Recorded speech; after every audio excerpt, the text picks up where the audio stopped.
G'day guys, my name's Nick, and in this video I'm going to show you how to reset the service light on your Kia Carnival. Now this should work on all of the new models, so this is a 2021 model and it'll work up to the current models as well. So I'll just turn the ignition on and you can see the service warning.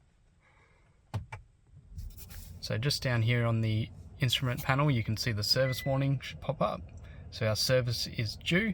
So what we can do to reset that warning is come down here, press our setup button, and then that changes our display here. Then we go into our vehicle, then we go to cluster, service interval, and then you can see here the values, so we can just go reset there. Do we want to reset it? Yes we do. And you can see here that it's going through the reset procedure, and now it's been reset to 15,000 Ks and 365 days. Now we'll just do another ignition cycle and just make sure when we start the car up that the service warning has been reset.